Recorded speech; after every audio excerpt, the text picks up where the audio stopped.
Hey everybody, it's Mike from Here the Watchmen, and I'm at you today. It's 15 degrees where I live right now, and I'm at a little disadvantage because I've got to switch cameras and all that stuff. But I wanted to bring you a guy today.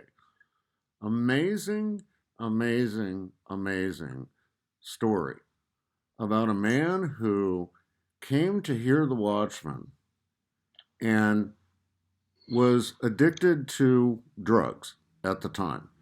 And then he came down and got baptized in the pool. And his life has never been the same. David, thank you so much for joining us today. Hey, no problem at all, man. I appreciate you giving me the opportunity. I get excited to tell people how my life has been changed since that day. Well, so tell us a little bit about what you went through, what your life was like before you came to Hear the Watchman, and what your life has been like since then. Alrighty. Yeah, can I? I was a complete hopeless drug addict. I'll tell you my whole story, so you can fully understand. But yeah, so my life got changed, and I had tried to quit doing drugs for the better part of 20, 30 years. Couldn't do it. I got baptized, and I never touched it again. So this got me excited and got me pulling that Bible out because I wanted to learn more about this Jesus guy, man. This guy who did something for me that I could not do myself. And I started reading the Bible, and I didn't get very far. I got into the Exodus story of the Israelites coming out of Egypt, and all the miracles, the plagues that God did, and the parting of the Red Sea, and then walking through on dry ground. And then I was baffled because just a paragraph or two later, they're right back to their pagan worship, their Baal worship, their idols, and these are supposed to be God's chosen people. And in my mind, God chose a bunch of idiots because, how can you walk through the Red Sea on dry ground? And then, and so I was just pondering this. I was asking God, how could they be so stupid? And it's like he flipped a switch in my mind, and he allowed me to look back over my life and see the miracles that he had done throughout my life. And I too, just like the Israelites, a week or 3 or a month or days later after these miracles, I was right back to my idol worship, which was drugs. So my story starts out, I did my first line of cocaine when I was 11 years old. And, they normally say marijuana or pot is a gateway drug. Well, cocaine was I like to call it my gateway drug because that was the first thing I did. But, then later on I did pot and heroin and meth and acid and mushroom, you name it. If it's a drug out there, I've probably done it and I've probably abused it. But I wasn't an addict right off the bat. I just started using drugs at an early age. I still took care of myself. I still, graduated high school. I still went to college. Graduated college. I actually studied in London at London School of Economics. Got an international economics degree or minor from Regent's College in London, England. So did very well. I got high after school. I didn't get high at school, so I was able to accomplish the things I needed to accomplish. But nonetheless, drugs were part of my life all the way up through it. So after college, I get a job as a mortgage banker in Tulsa, Oklahoma. So I moved to Tulsa, making a name for myself, doing very well. Setting goals, along came crystal meth. And that is the first time in my life that I became an all-day, everyday type of a user. And I was a functioning addict for quite a while. I hit it, but eventually it caught up with me. And I lost my corporate job because I was a meth addict. So I opened up my own mortgage company. I didn't know what else to do. That was the line of work I was in. So I opened up my own mortgage company, and again, functioning addict, doing very well for myself. I'm setting goals, making a name for myself. I had a plaque on my wall from the mayor of Tulsa, Certificate of Excellence Award. There was personally given to me by the mayor of Tulsa. There were months that I brought in more than $20,000 a month, legal money, from my mortgage company. So on the outside looking in, things looked very good and looked like I was doing well. But what most people didn't know is I was a meth addict. And, from the time I got up till the time I went to bed, I was using. And I can remember praying even back then, asking God to deliver me from this meth because I had tried and I just couldn't do it. It had me. So yeah, January 18th of 2001, the SWAT team kicked my door in and arrested me and threw me in jail and charged me with manufacturing and distribution. And I was on the news for 2 solid weeks in Tulsa. They had me as the largest manufacturer and distributor of GHB in the entire state. So and tried to give me a life sentence. First offense, trying to give me life. So. Anyway, I fought this for a couple of years, and I still ended up with a 15-year sentence. And so one day I was wearing my suit and tie. The next day I'm shackled and chained, on the way to prison.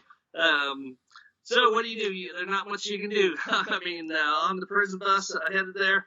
And, once I got there and the reality set in, that's where I was at. That's where I was going to be for a while. Then you just get into life. So I can remember specifically one day walking to laundry, and I was carrying my prison grays to laundry to go get them washed. And I was just looking up, and I just said, God, when I was asking you to deliver me from meth, I was thinking more along the lines of a 12-step program. This is not what I had in mind at all. And I swear, Mike, I swear I heard him just laugh and say, "Yeah, Dave, that wouldn't have worked for you."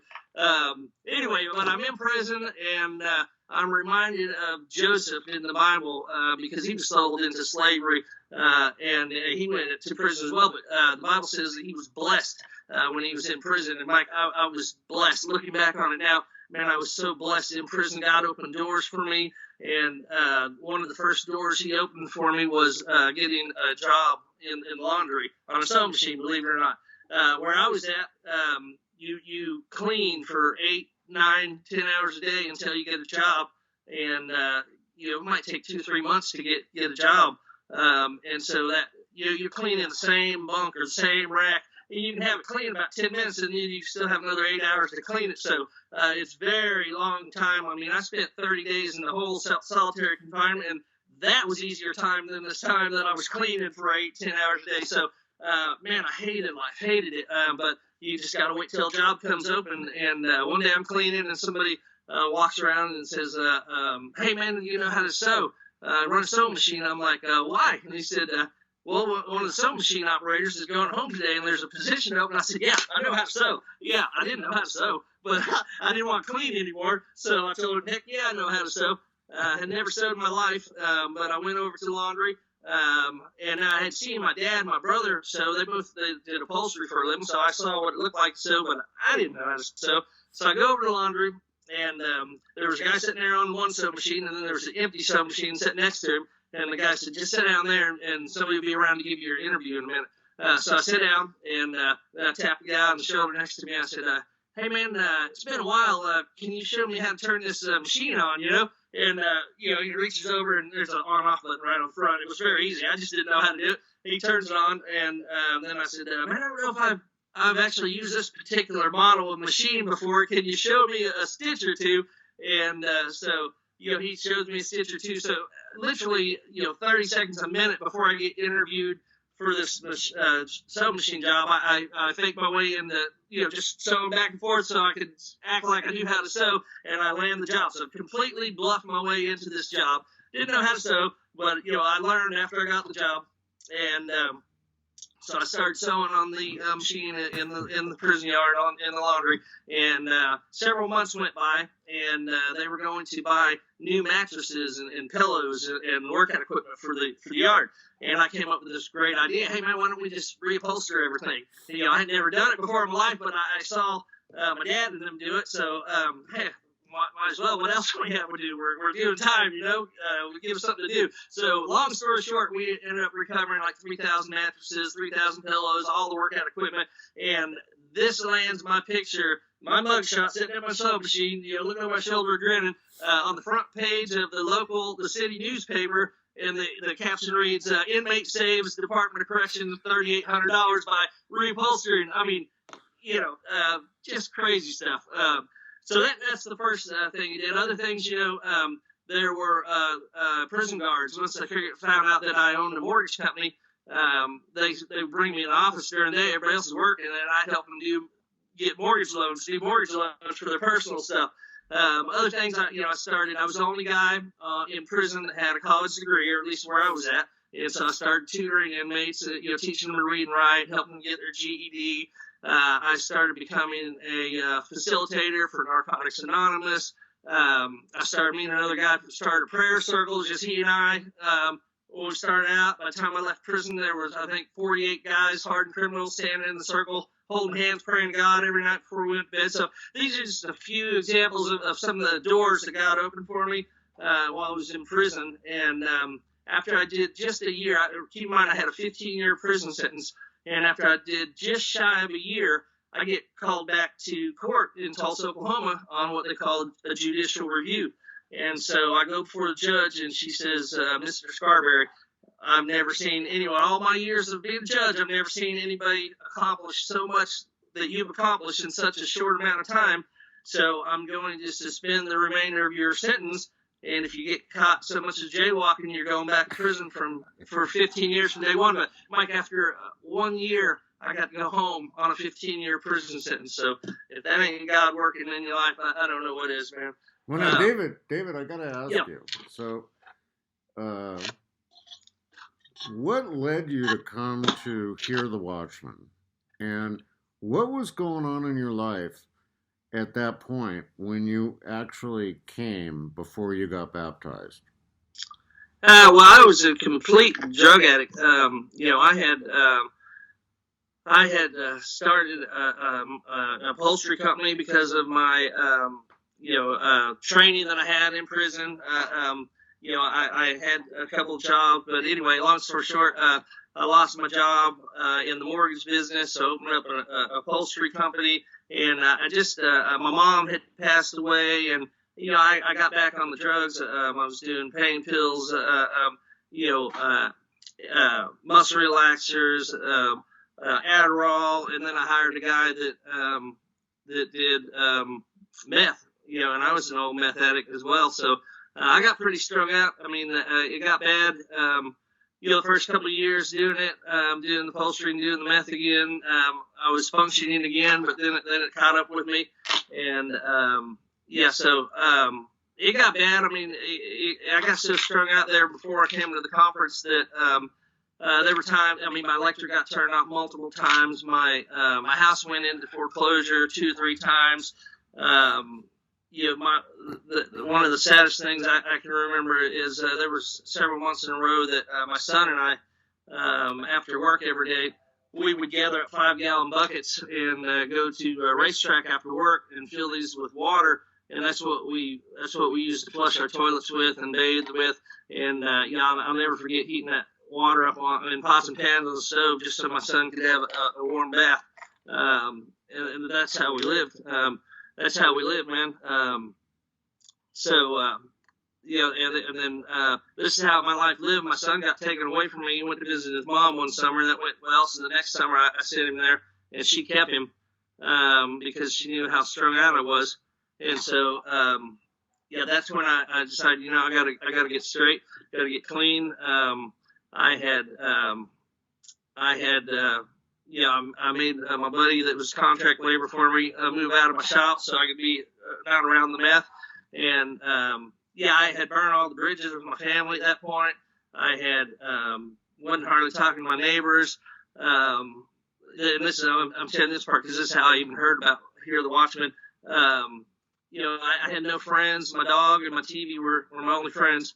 And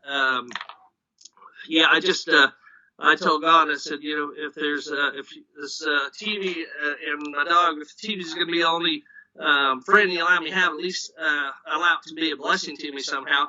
And I said that prayer with doubt. I didn't think there could be a blessing in the TV. I was always raised that the TV was Satan's tool, right? So anyway, within 3 days, I find YouTube on my TV.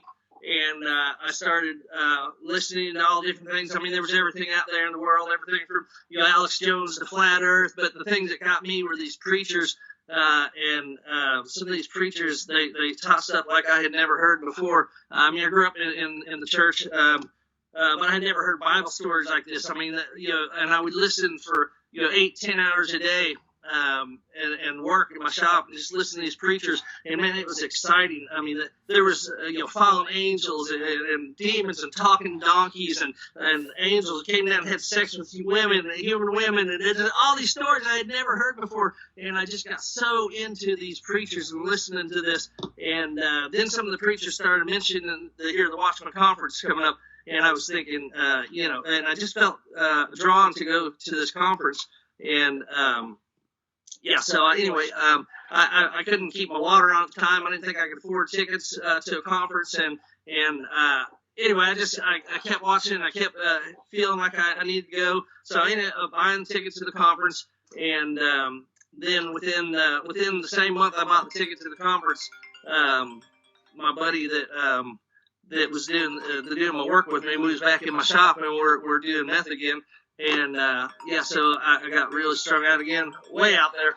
And this time it was worse because I had managed to get myself clean for a few months, and with the goal of getting my son back because I lost my son. And this time I got way out there, and it was different this time because on the way to the dope house I would be crying and asking God, why can't you take me? Why can't you take this away from me? Before I be giddy with excitement going to the dope house because I'm going to get right again. I'm going to get some dope. So I got back to saddle again, got strung out, and this time I got so far out there, I don't know, it was probably 5-6 months from the time I bought the tickets to when the conference rolled around. And so I don't even remember how. I must put it on my calendar or what, but I saw the conference was coming up, and I was so strung out at that point, Mike. And I just kept thinking, why would you go to a Bible conference? I mean, you're a meth addict. Why would you do that? I mean, why'd you even buy the money or spend the money on the tickets? And so I kept thinking, man, there must have been a reason I spent, $100 or whatever it was for a ticket way back then. And then I thought, you know what? Maybe I can get my money back. I'll just go check out this conference and see if I can get my money back, and then I can get some more dope with money. Anyway, I had this battle. Should I even go or not? So anyway, I ended up going to the conference. It was on a Thursday, Friday, and Saturday. Or no, Friday, Saturday, and Sunday. And so the way I would go, I'd get up in the morning and I'd start doing some meth, do a couple lines, and hit that meth pipe and get as high as I could. And then I'd drive out to the Grapevine, which is about a 45-minute drive, and I'd sit in the conference and I'd listen to these preachers, for about half the day or whatever until I started nodding off. I couldn't stay awake anymore. And then I would go back home and I'd watch the rest on the computer live stream, hitting my meth pipe and getting high again. And because I couldn't stay awake the whole day, I was so strung out, without the meth. So this is how I watched the conference. The first day I started, getting into these preachers and all, and then I started mentioning baptisms. So I thought, man, maybe this is why I'm supposed to be at this conference, because I couldn't figure out why I even bought tickets in the first place. I couldn't remember what led me to. I mean, I was so strung out, but I wanted to see, go check it out. They wouldn't give me my money back, by the way, so I could get more meth with it. So I decided to go ahead and stick it out and listen. Anyway, so they started talking about these baptisms, and I just kept thinking, hey, maybe this is why I'm here. Maybe this is why I'm here. So my dad was a preacher growing up. So I called my dad and I said, hey, man, I'm thinking about getting baptized again. What do you think? And he said, no, you don't need to do that. You got baptized, when you're a kid, when you're 8. Once is good. And so I thought, well, maybe that's not why I'm supposed to be here. I was really trying to figure out why I was drawn. There must be a reason that I'm at this conference. I was trying to figure it out. So Saturday night, I go home after, I can't stay awake during the day. I go home, start hitting my meth pipe, watching the conference. And, man, I stayed up till 4 or 5 in the morning that night, hitting that meth pipe, just trying to figure out what I was going to do, whether I was going to go try to get baptized or not.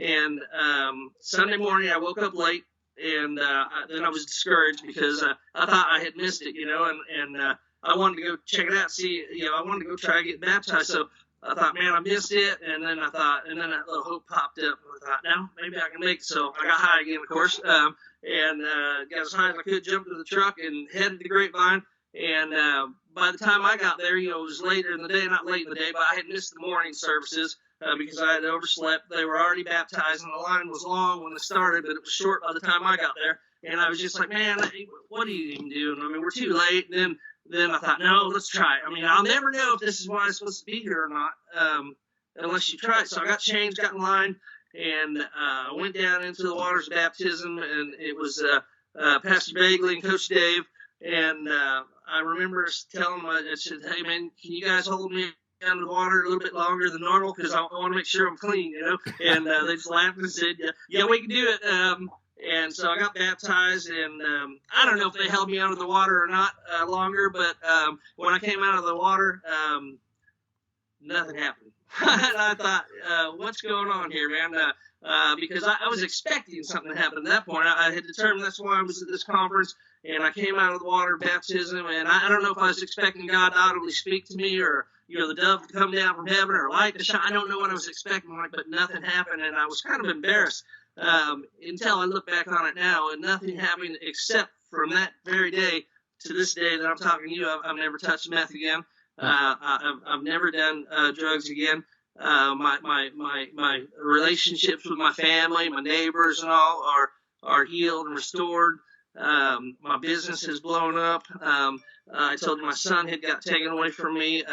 Within 5-6 months, he moved back home with me. God has given me a desire to be in His Word. I've read the Bible through twice since I got baptized 3 years ago. I'm doing prison ministry and talking at sober living houses. I mean, my life's changed, man. I was a selfish drug addict with my only concern of getting my next, getting some money so I could get some dope, so I could get some work done, so I could get some money, so I could get some dope. So, it was insanity. And that's who I was before, and now who I am is just a completely different person. There's no explanation except, that God changed my heart, changed my life, and I'm just so grateful for it. Well, it's amazing because you and I have talked before. We've met each other, and I was actually telling your story. Oh yeah, I think it was in Dallas at an event, and all of a sudden you walked in the room, and it's amazing to see how Christ works. And the thing is, as men, we fall down sometimes. Yeah. But the important thing is to stand up and be accountable for what happened and what you've done. I mean, listen, brother. I mean, I laugh at some of the stuff or smile at some of the stuff you're telling me. And it's only because I was a homeless heroin addict on the streets of Los Angeles and a drunk for years. Yeah. And God lifted me up and brought me to do what we do today. And thank God I didn't refund your money for that ticket. No kidding. Really. No kidding. I'm so glad you didn't. I mean, I was mad at the time, but yeah. But look what it's done. Look what happened to you, And that's the way God works. Now, I understand that you do you go into the prisons now and you talk and you minister to guys that are in jail.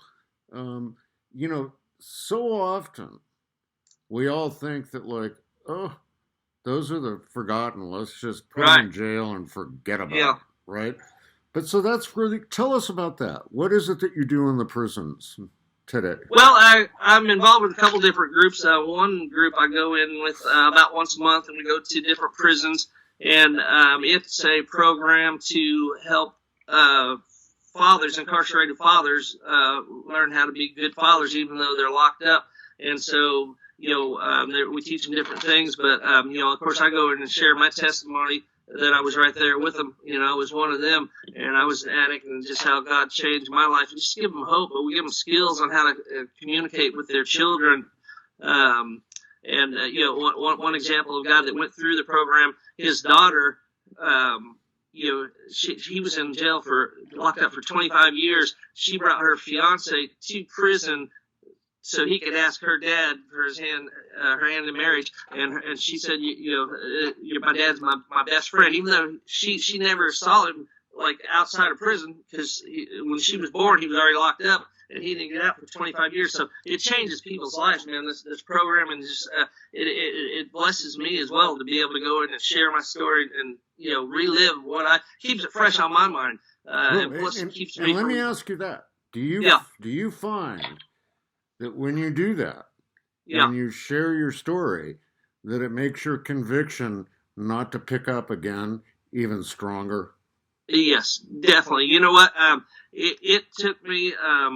It took me almost a year before. This sounds stupid, silly, but it took me almost a year before I realized that I was clean and I'd never done the meth again since I got baptized. In other words, the lights did shine down from heaven. It wasn't just boom, but I never touched it again. And then I got on fire. But then I was excited. But then I had to get myself involved. In other words, because I could feel myself just getting bored and back into the routine. And that was my fear, is if I don't do something different, then maybe that world's going to pull me back, and I don't want to ever do that. So, yeah, I started getting involved with prison ministry and overcomers meetings and sober living. And, yes, it keeps it strong when I'm having a bad week, but I can go share my story. Man, it fires me up, and it makes me not want to do it. And, yeah, one of the things, on Narcotics Anonymous or Alcoholics Anonymous, they always say, I'm David, I'm an alcoholic, or I'm an addict. Well, I don't do that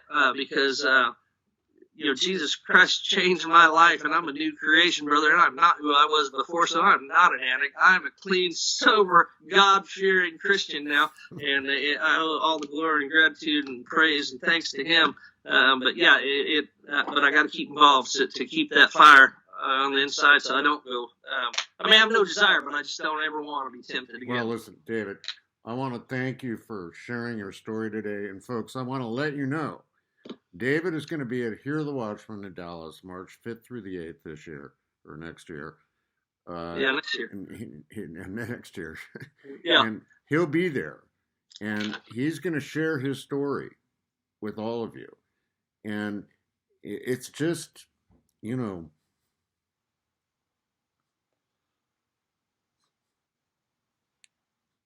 sorry. And I'm with you, brother. I'm with you. It's just such a blessing. People don't understand the struggle. Yeah. Guys like David and I have been through. And that's right. They don't understand the blessing when the Lord comes to us and puts His arms around us. So I just want to thank you. Yeah. And thank you, God, for not letting me refund his ticket money. No kidding, man. I want to thank you, brother, because where would I be at if God wouldn't have put your conference out there for me? I don't know if I'd still be strung out, but all I know is that's where my life was changed at the conference, and it's all His doing. But I want to say thank you for putting on the conference every year, man. I haven't missed it since, and I don't plan on missing it. That's changed my life, man, and it's awesome. Well, listen, you are a true man of God today, and a true example of how the Lord can lift us up and build us back, from the wreck, the total train wreck that we become. He can pick us up and bring us back. So, David, I want to thank you for being on the show today. I really appreciate it. And folks, that's going to wrap it up for this edition of the Watchman's Report. And just remember, as I always say, there's absolutely nothing that you can't do with Jesus in your heart, except nothing at all. Get out there, get busy, activate your faith, do something for your brother or sister, and make a difference. We'll see you next time here on the Watchman's Report.